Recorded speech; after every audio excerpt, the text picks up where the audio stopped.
What's up guys, Miles here with 9 to 5 Mac, and today we're going to be checking out the DJI OM4, the successor to the Osmo Mobile 3, and what I'd consider to be the gold standard for smartphone gimbals. With every generation, DJI refines their gimbals further and further, making it easier for daily use in all the important areas: portability, durability, and functionality, and the OM4 is no different, as it's introducing some really handy features. Let's dive in. Firstly, let's talk about the design. So the OM4 is extremely portable as it was designed to fold up and be thrown into a bag, and while it doesn't exactly feel natural or smooth to execute a fold up, the way they've done it is definitely something I can appreciate. As you can tell, it's not going to loosen up and come apart later, and because of the materials they used, it's very light, so any worries of soreness from extended use should be an afterthought. It's extremely comfortable to hold, and when using the gimbal, you generally feel like everything is in the right place. One of the biggest physical updates with the OM4 is this new magnetic attachment system. DJI lets you choose between either a clamp-on attachment or a pop socket-like attachment that I assume is meant for more permanent usage, and the magnets at the very least are strong as heck, and I've never felt as though my smartphone was in danger of being compromised, which is definitely good news. And the convenience of this feature is what's really going to be appealing to everyone, but especially the more casual user. This is by far the easiest time I've had with a gimbal as far as getting up and running. You just make sure the magnets are in the middle and then boom, you're good to go. There isn't any real balancing required, and just to make sure you've got the best placement on the phone, the OM4 comes with an alignment guide to help you get started. When it comes to general use and stability, I've pretty much got zero complaints. It is a smartphone gimbal, so expect to have some motor limitations compared to an $800 professional camera gimbal, but I'm overall really satisfied with how smooth it feels to use.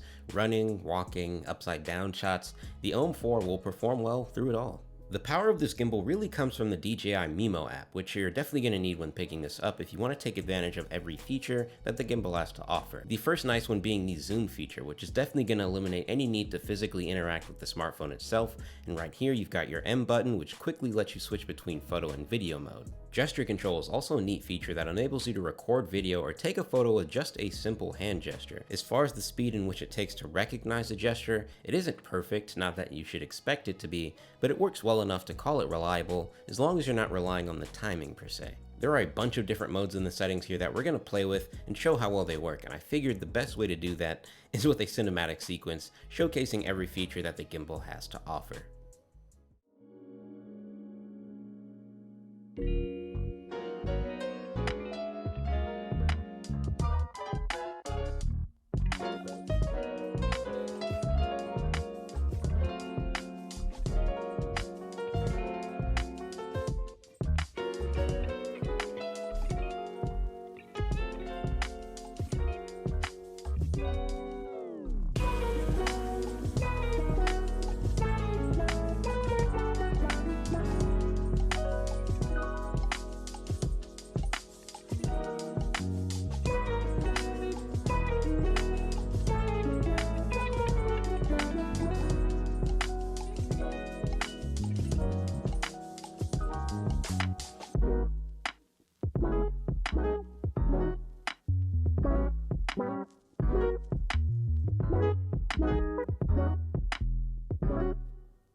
Overall, this is a really fun gimbal to use. It just makes the shooting aspect of mobile content creation so much easier. It's built well for travel and is generally speaking the most reliable smartphone gimbal I've used thus far. And for the price tag of $150, if you're someone who perhaps makes a living creating content for Instagram or other mobile-oriented platforms, this is definitely a worthwhile investment if you've been looking for something like this. If you're interested in checking out the OM4, there will be a link down in the description below for you to check out. Thank you all for watching. Make sure to subscribe for future content like this, and I'll talk to you in the next one.